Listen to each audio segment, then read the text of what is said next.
the student fraternity, distinguished ladies and gentlemen, good afternoon. Hamjambo.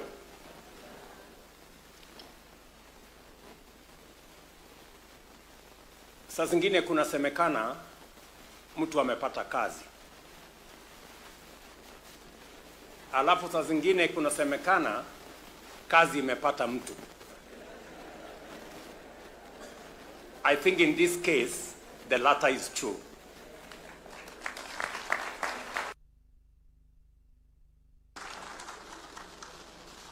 Mimi nimeona ya kwamba kazi ya chancellor imepata mtu.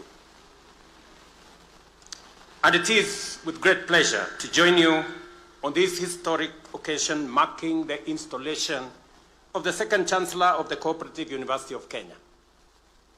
Today's ceremony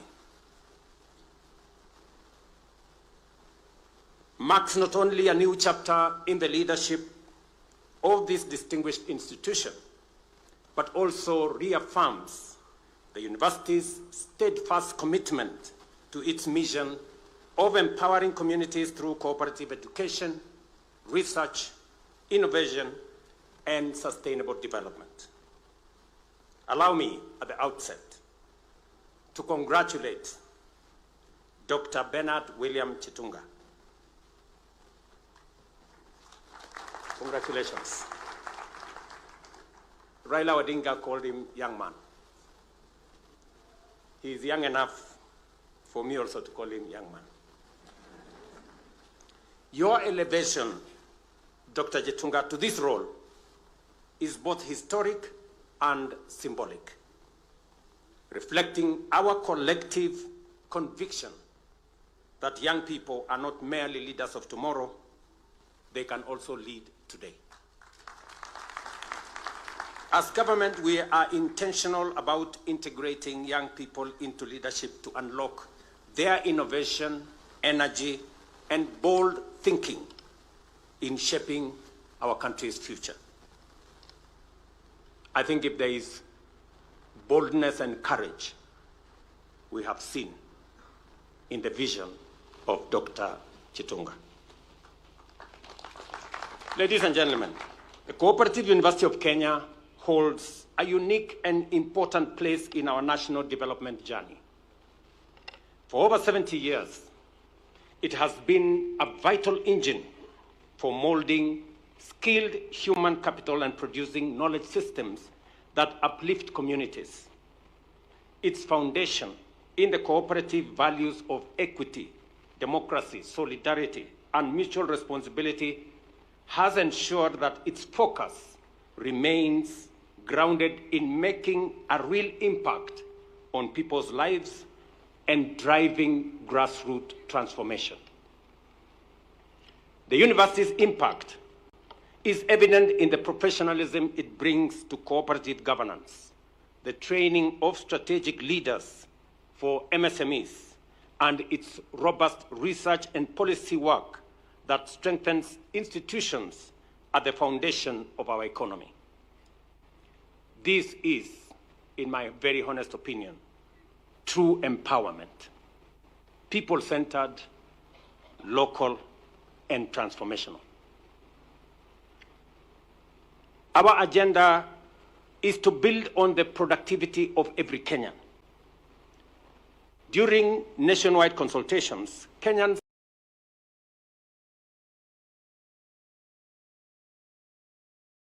desire not just to share the national cake, but also to be empowered. This calls for accessible, practical, future-oriented education. Education that imparts skills, nurtures enterprise, and equips citizens to organize collectively. The Cooperative University is uniquely placed to deliver on this. Accordingly, we are implementing a sustainable higher education funding model to ensure that every learner, regardless of their background, has a fair chance to pursue their academic ambitions. Through institutions like this cooperative university, We're empowering communities with the tools and knowledge to participate meaningfully in national development and wealth creation. I have heard very carefully what both the Chancellor and the Vice-Chancellor has said, and all the other leaders that have spoken before me, on matters education. It is said that education is the single most powerful enabler of societies, communities, and people. And that is the reason why my first job in office as president was to find out, to ask the reason why we have difficulties in our education system. I did put together a presidential task force that gave us a roadmap that spent almost 8 months with many stakeholders. I was briefed that they got 32,000 different presentations. And when I came into this university this morning, I asked the Vice-Chancellor to give me feedback on the work that was done by the task force, and that I did decide that it was time to implement. And the Vice-Chancellor told me, Mr. President, things are different. We have paid all our workers. We have paid all our taxes. We don't have debts with suppliers. The university is different. There is a small problem, however. Some of the students complain that they have been put in the wrong band. That is the feedback I got from the Vice-Chancellor. And I told him, because they had a retreat, which I had instructed the ministry, because I wanted feedback from the runners, from the managers of our universities. So they had a retreat, and soon they will be giving me a feedback on the good, the difficult, what needs to be changed. Because if we get our education and training right, we are well on course to getting our prosperity and development right. And therefore, aside from implementing and organizing the CBC program, hiring more teachers, providing more resources, additional resources to our universities, implementing a student-centered funding model that has increased resources going to universities. And today, I can proudly say the universities that were struggling 2 years ago with debts, 23 of them had already been declared bankrupt. They are now on an upward mobility. And I am informed that in the next 2 to 3, maybe 4 years, all the universities will be out of the debt trap.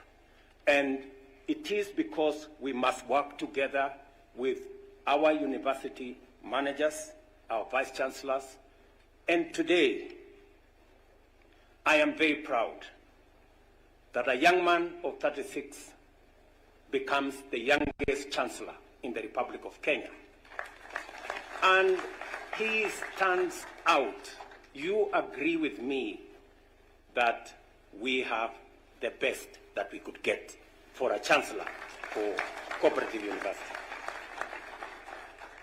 A product of this university at his early age, and has gone all places, gathering experience, gathering knowledge, and making Kenya proud. I met this young man earlier in 2023 when I went to Senegal for Matters Africa Development Bank. That's where the headquarters is, because we had negotiations that would support our country. And when I met Kenyans there, they told me the difficulties they are going through because we didn't have an embassy. And I singled out Gitunga because he was precise on what needed to be done. The rest is history. We now have an embassy in Senegal. Again, I went to China a year ago in the process of negotiating things to do with our country. And again, I met this young man. I asked him, I thought you were in Senegal. He said, I have since moved from Africa Development Bank. Now I work for the Asia Infrastructure and Investment Bank. And I met him during the signing ceremony when Kenya was joining the Asia Infrastructure and Investment Bank. And he has been immensely useful to us as a country. He's based in China, has informed some of the decisions that I have made. And when I saw this young man and remembered that he was in this university, that is the time I decided that this is the man to come and help us transform Co-Operative University of Kenya.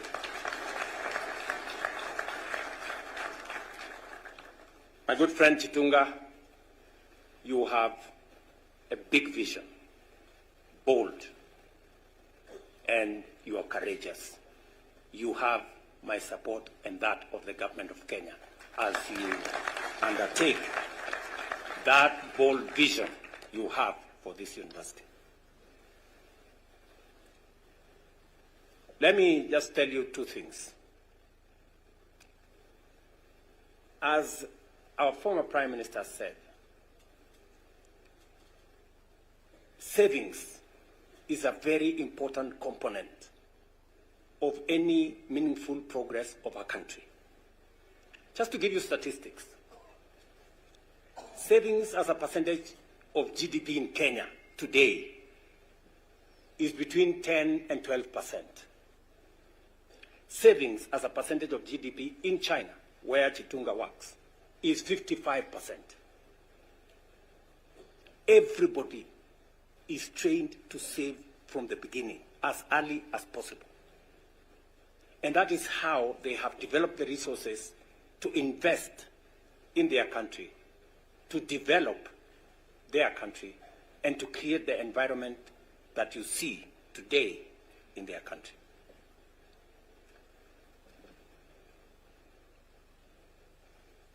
I undertook to the people of Kenya that I was going to change the savings culture, and we are going to change the savings infrastructure in Kenya. You all remember, everybody used to pay NSSF 200 shillings. Everybody in Kenya, 200 shillings. And the employers used to pay for them 200 shillings. Until 2023. That is 2 years ago. And it was okay. It was okay. We are paying 200 shillings. Explain to me why 200 shillings is okay. How is 200 shillings going to amount to a saving? So I said we were going to change this. And today, every Kenyan, like what is going on in Uganda. For your information, Uganda has a bigger social security fund than Kenya, although they have a quarter of our economy. Tanzania has a bigger national social security, although they have 50% of our economy.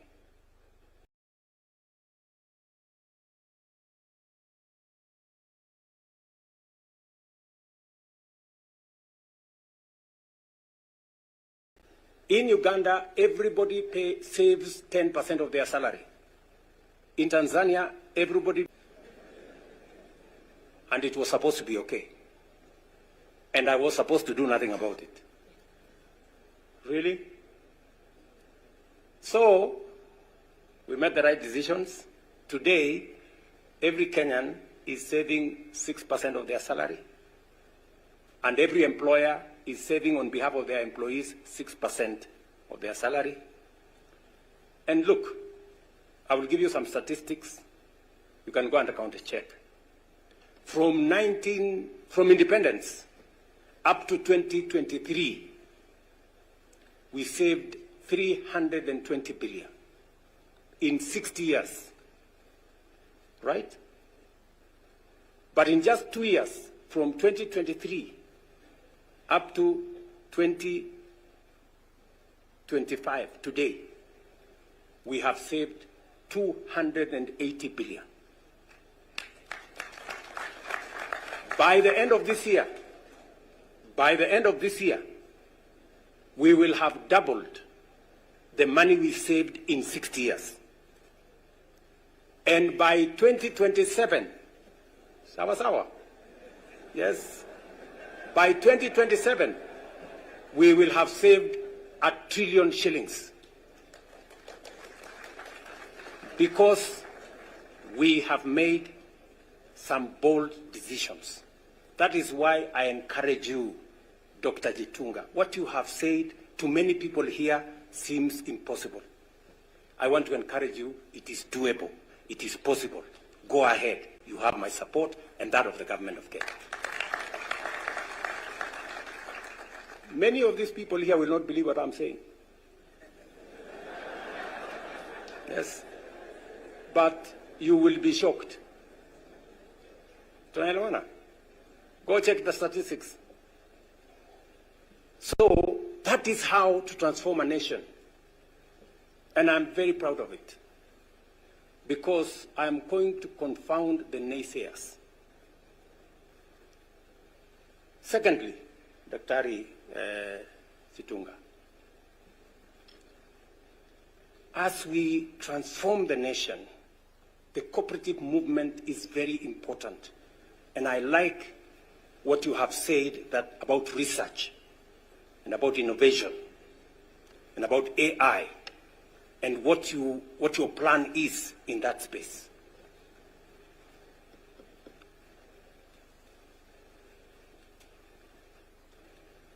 The whole cooperative movement influences our agricultural sector. And our agricultural transformation must be underpinned by the transformation in the cooperative sector. And that's the reason why CS Oparanya and his team are working on the cooperative bill that is currently in Parliament, informed by the cooperative movement, including input from the Cooperative University. I am looking forward to signing that bill into law so that we can leverage on the efficiency and the capacities that exist in our cooperative movement to help us steamroll and turbocharge the transformation of our agricultural sector.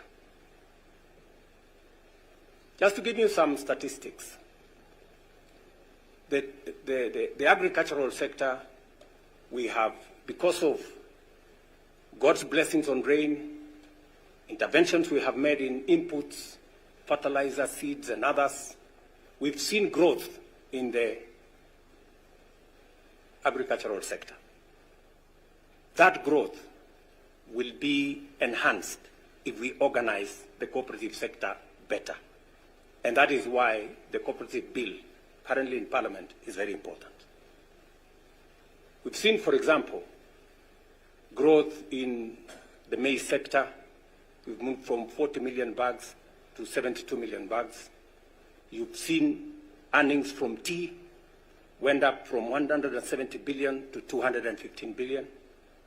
You've seen coffee sector. Prices of coffee has moved from 50, 60 shillings a kilo to 100, 140 shillings a kilo. You've seen in the sugar sector, we are witnessing the biggest transformation. Ordinarily, we would be importing between 300,000 and 400,000 tons of sugar into Kenya. This year, we imported less than 100,000 tons. Why? Because our productivity grew from 490 metric tons, go look at the statistics that Kenya Sugar Board, to 815 metric tons.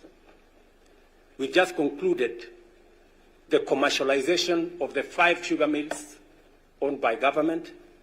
My opinion is government has no business owning sugar mills. It should be run by people who understand it in the private sector. We've just concluded that exercise, and you will see the transformation that is going to come from the sugar sector. It is my belief, and we are working towards making sure that in the next 3 years or thereabout, Kenya should be a net exporter of sugar. We should not be importing sugar into Kenya. We have what it takes to export sugar from Kenya. I'm saying this, Dr. Jitunga, to encourage you that this country needs bold, courageous leaders like you to move it to the next level. People who believe in this country, citizens, patriotic citizens, who will do their best, stop at nothing in the transformation of the country. Finally, when I was in China with this good friend, many people thought, oh, William Ruto has gone to negotiate for more loans. Yeah, listen to me and listen to me carefully. You've heard this young man speak here. He has not said he's going to look for loans. He has not said he's going to look for money for government. He has said he's coming to me to look for no objection, letter of support. Because he wants to transform this place using private-public partnerships. And you have seen him with some of the partners that he's going to work with. That is the way to the future. The road we have, you saw listed from Rironi all the way to Malaba through Nakuru, is not going to be built. Is not going to be built using loans to the government of Kenya. Unasikia? It is going to be built using a toll infrastructure, public-private partnership, investment. That is what is going to build that road. The railway you saw put in the framework that we negotiated in China, from now Naivasha all the way to Uganda, is also going to be built not by loans to the government of Kenya, but it's going to be built by investments.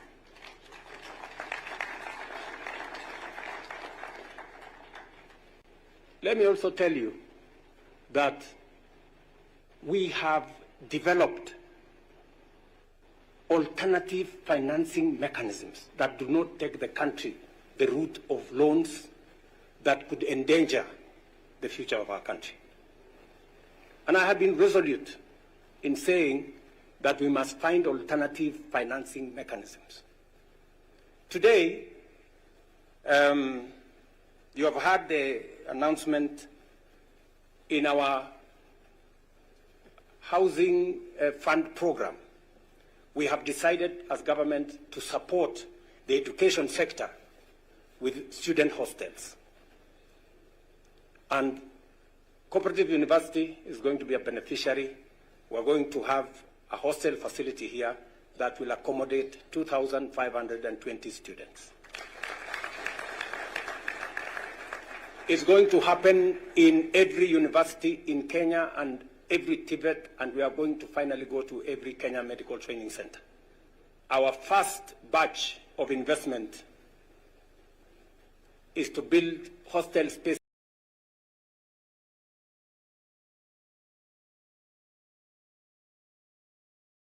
130,000 students in universities, colleges, and Tibet. That money is not money that is there for you here using loans.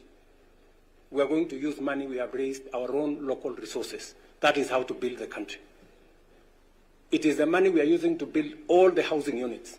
It's the money we are using to build 400 markets, not loans, resources raised by Kenyan taxpayers. That is how we are going to change this country, good people. So, I don't mind the accompanying ceremonies, but we must transform the nation. And it has to take some bold thinking, bold action to take ourselves into the future.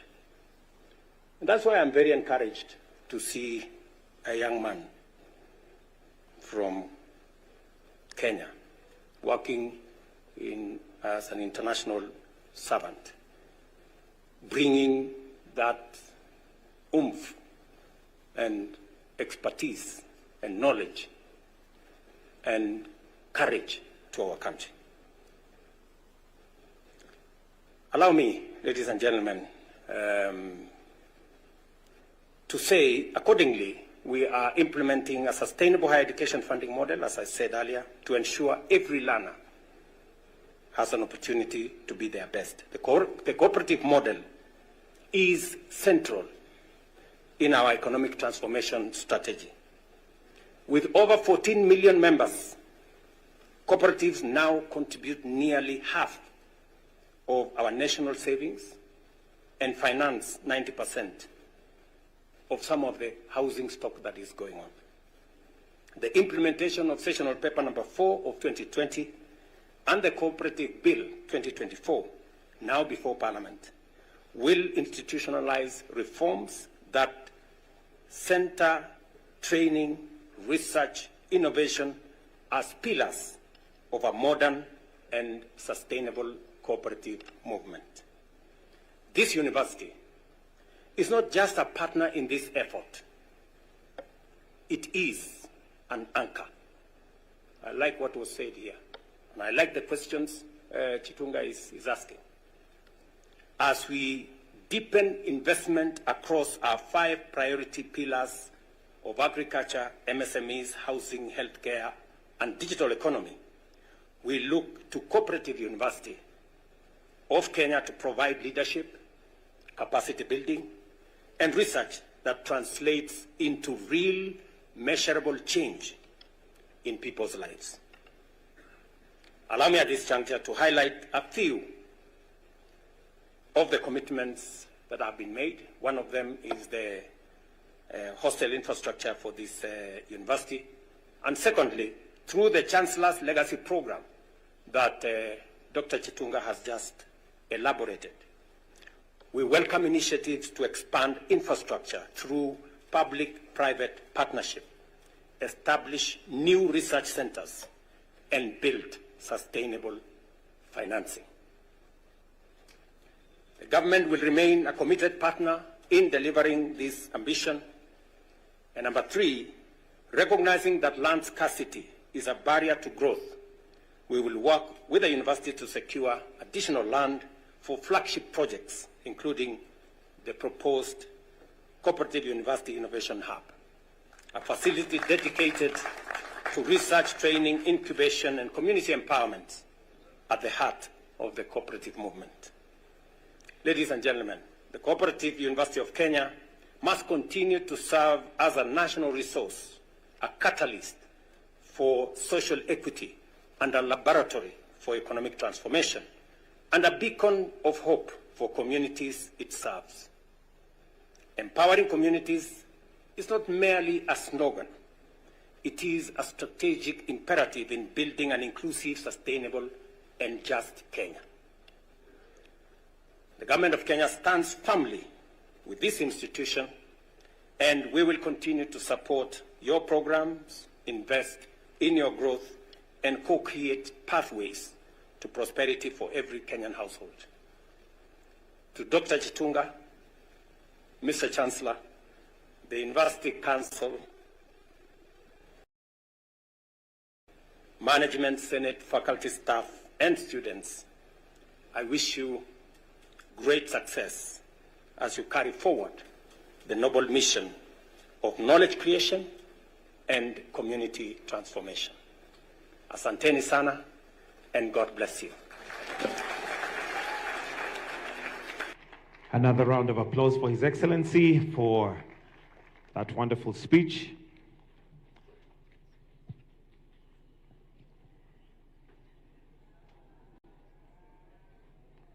Thank you, Your Excellency.